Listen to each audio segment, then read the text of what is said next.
Hello friends, welcome to Nirmala's kitchen. இன்றைக்கி நம்ம ஒரு புதுவிதமான ஸ்வீட் ஒன்று பார்க்கலாம் வாங்க. ஒரு கப்பு ரவை இருந்தால் போதும், நம்ம இந்த ஸ்வீட் ஈஸியாக செஞ்சு முடிச்சிடலாம்.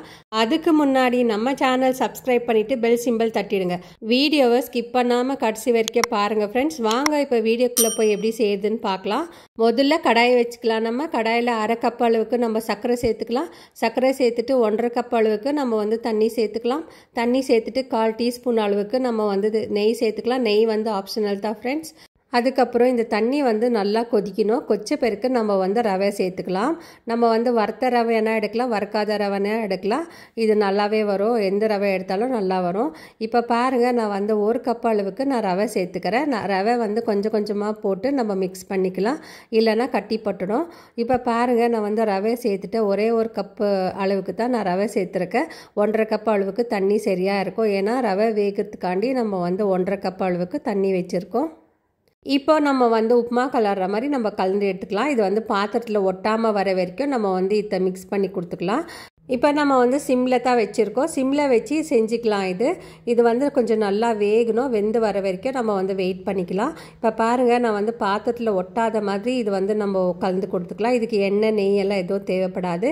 விருப்பப்பட்டால் நீங்கள் கொஞ்சமாக நெய் சேர்த்துக்கலாம். இதுக்கு நெய் சேர்த்துட்டு இந்த மாதிரி கலந்து கொடுக்கலாம். இப்போ நல்லா வெந்துடுச்சு. வெந்த பிறகு நம்ம வேறு பாத்திரத்தில் எடுத்து கொட்டிக்கலாம். நம்ம பிளேட்டில் கொட்டிட்டோம்.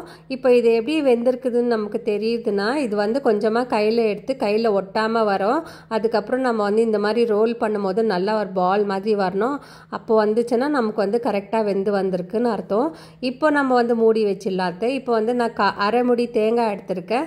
தேங்காவை நம்ம சீவி எடுத்துக்கலாம். பாருங்கள், நான் பெரிய இதில் தான் சீவுறேன். நான் பெரிய ஓட்டையில் தான் நான் சீவி போகிறேன். இப்போது இந்த மாதிரி பெரிய ஓட்டில் நம்ம சீவும் போது வறுக்கும் போதும் நல்லா இது சுருங்கிடும்.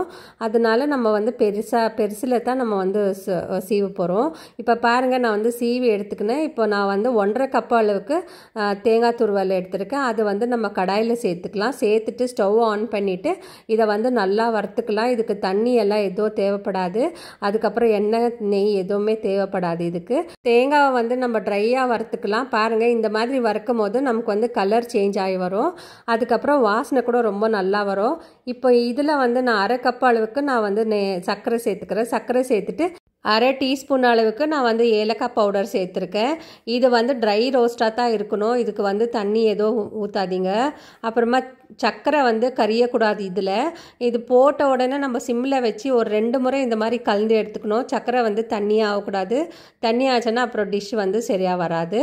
இப்போ இது நல்லா வறுத்துட்டேன். பாருங்கள், இதில் சர்க்கரை சேர்த்துருக்கேன், அப்புறம் ஏலக்காய் சேர்த்துருக்கேன். இந்த அளவுக்கு நமக்கு நல்லா ட்ரையாக வறுத்துக்கணும். நம்ம இதில் சேர்த்துருக்கிற சர்க்கரை பாருங்கள், உருகவே இல்லை, அப்படியே இருக்குது.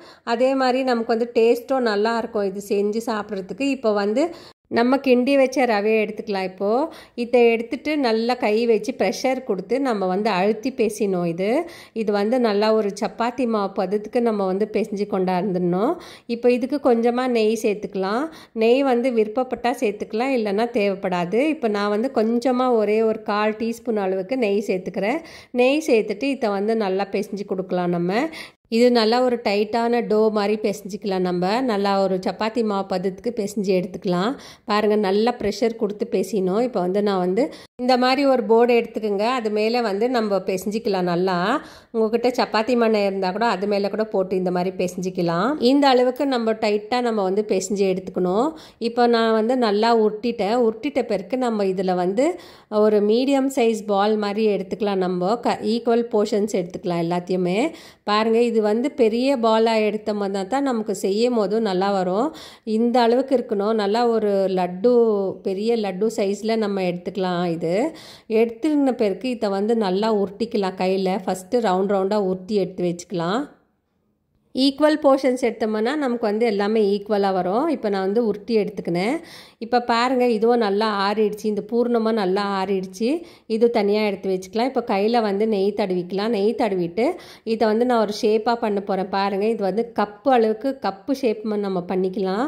கப்பு மாதிரி இப்போ நம்ம கொழுக்கட்டை செய்யும் போது எப்படி நம்ம கப் ஷேப் பண்ணுறோமோ அந்த மாதிரி இதை பண்ணிக்கலாம். பண்ணிவிட்டு இதில் நம்ம அதை ஸ்டஃப் பண்ணிக்கலாம். பாருங்கள் இந்த அளவுக்கு இருக்கணும். அதுக்கப்புறம் இதில் வந்து 1.5 கரண்டி இதுக்கு எவ்வளோ பிடிக்குதோ அவ்வளோ நம்ம வந்து இதை சேர்த்துக்கலாம், இந்த பூர்ணத்தை சேர்த்துக்கலாம். சேர்த்துட்டு இதை வந்து எல்லாம் ஒன்றா சேர்த்துட்டு இது வந்து நல்லா பைண்டிங் பண்ணணும், வெளியே வராத மாதிரி நம்ம வந்து பைண்ட் பண்ணி கொடுக்கணும்.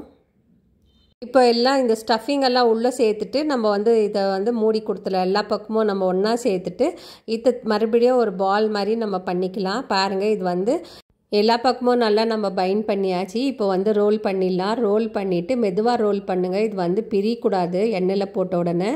இது வந்து இந்த அளவுக்கு தான் இருக்கணும், இந்த மாதிரி தடிமனாக தான் இருக்கணும். அப்போ தான் நமக்கு எண்ணெயில் போட்டாக்கா இது வந்து பிரியாத இருக்கும். இப்போ பாருங்கள் நல்லா ஒரு ரவுண்டு ஷேப்பில் நம்ம பண்ணிக்கலாம். இந்த மாதிரி இந்த அளவுக்கு நமக்கு வந்து தடிமனாக இருக்கணும். இது சைட்லலாம் நம்ம சரி பண்ணிக்கலாம், இல்லைனா எண்ணெயில் போட்ட உடனே இது வந்து பிரிஞ்சு வந்துடும், இந்த சைடெல்லாம் கேப் வந்துடும். ஸோ நம்ம வந்து எவ்வளோ முடியுமோ அவ்வளோ நம்ம வந்து இந்த மாதிரி நல்லா ஷேப்பாக பண்ணி எடுத்துக்கலாம். இப்போ ஒரு ஸ்வீட் பண்ணிட்டேன் நான். இது பார்க்குறதுக்கு பாதுஷா மாதிரி இருக்குது. நான் வந்து இன்னொன்றும் பண்ணி காட்டுறேன் பாருங்கள். முதல்ல நம்ம வந்து ஒரு பெரிய பாலாக எடுத்துக்கலாம். அதை வந்து கப்பு ஷேப்புக்கு பண்ணிக்கலாம். கப்பு ஷேப்பில் பண்ணிவிட்டு இதுக்கு வந்து எவ்வளோ அந்த தேங்காய் பூர்ணம் பிடிக்குதோ அவ்வளோத்தையும் நம்ம வந்து ஸ்டஃப் பண்ணிக்கலாம். உள்ளே பண்ணிவிட்டு இதை வந்து க்ளோஸ் பண்ணிக்கலாம்.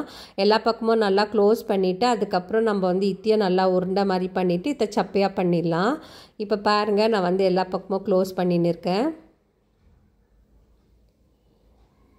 பண்ணிவிட்டு கையில் வந்து நல்லா ரோல் பண்ணிவிட்டு சைட்லலாம் நம்ம வந்து கேப் இல்லாத மாதிரி பார்த்துக்கணும். அப்போ தான் எண்ணெயில் போடும் போது இது வந்து நமக்கு வந்து இப்போ பிரியாமல் இருக்கும். இந்த ஸ்வீட் வந்து ரொம்ப டேஸ்ட்டாக இருக்கும் ஃப்ரெண்ட்ஸ். இது வந்து 3லேருந்து 4 நாள் வரைக்கும் வச்சு சாப்பிட்லாம். உள்ளெல்லாம் சாஃப்டாக இருக்கும், வெளியெல்லாம் நல்லா கிறிஸ்பியாக இருக்கும். நீங்கள் வந்து ஸ்கிப் பண்ணாமல் லாஸ்ட் வரைக்கும் பார்த்தாக்கா உங்களுக்கு வந்து தெரியும் நம்ம வந்து எப்படி செஞ்சுருக்கோம் இதுன்னு. இப்போ பாருங்கள் நான் வந்து இன்னொன்றும் செஞ்சு முடிச்சுட்டேன். சைடில் எல்லாம் நம்ம இதை வந்து நல்லா ஸ்மூத்தன் பண்ணிடலாம். ஸ்மூத் பண்ணிவிட்டு நம்ம வந்து எல்லாத்தையும் இருக்கிறதெல்லாம் நம்ம செஞ்சு வச்சுக்கலாம். பாருங்கள் இந்த மாதிரி வரணும் நமக்கு. இந்த ஸ்வீட் வந்து இந்த அளவுக்கு தடிமனாக தான் இருக்கணும், இது வந்து மெலிசாக இருக்கக்கூடாது. பாருங்கள் நான் வந்து செஞ்சுருக்கேன், எவ்வளோ நல்லா வந்திருக்கு இந்த ஸ்வீட்டு. இது வந்து ரொம்ப அருமையாக இருக்கும் நம்ம செஞ்சு சாப்பிடும்போது. இது வந்து டீப் ஃப்ரை பண்ணிக்கலாம். இப்போ நான் வந்து கடாய் வச்சுக்கிறேன். எண்ணெய் வந்து தேவையான அளவுக்கு நம்ம ஊற்றிக்கலாம். ஊற்றிட்டு இது வந்து நல்லா காயிட்டோம். நம்ம வந்து காஞ்ச பிறகு நம்ம வந்து ஒன்றா சேர்த்துக்கலாம். நான் வந்து இந்த கடாயில் வந்து இப்போ 3 சேர்க்க போகிறேன். 3 சேர்த்துட்டு மீடியம் சிம்மில் வச்சு இதை வந்து நிதானமாக நம்ம வந்து பொரிச்சு எடுக்கலாம். இது வந்து கொஞ்சம் டைம் ஆகும் பொரியறதுக்கு, அதனால நம்ம வந்து அர்ஜென்ட்டாக அவசரமாக படக்கூடாது. இது வந்து நல்லா பொரியணும். அப்போ தான் நமக்கு வந்து இந்த இது வந்து நல்லா கிறிஸ்பாக இருக்கும். ஸ்வீட் வந்து நல்லா கிறிஸ்பாக இருக்கும், உள்ளே வந்து நல்லா சாஃப்டாக இருக்கும். இது வந்து நல்லா ஒரு கோல்டன் ப்ரௌனில் வர வரைக்கும் நம்ம வந்து இதை பொரிச்சு எடுக்கலாம்.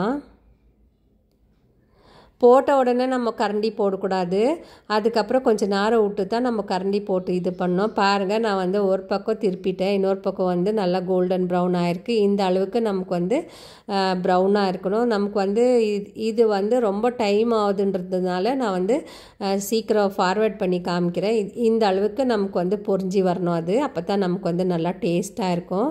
பாருங்கள் எவ்வளோ நல்லா வந்திருக்குன்னு. இந்த ஸ்வீட் வந்து ரொம்ப அட்டகாசமாக இருக்கும். நீங்கள் வந்து தீபாவளியில் கூட செய்யலாம், சும்மா பசங்களுக்கு ஈவினிங் ஸ்நாக்ஸில் கூட செஞ்சு டிஃபன் பாக்ஸ்க்கு ஒன்று கொடுத்து அனுப்பலாம்.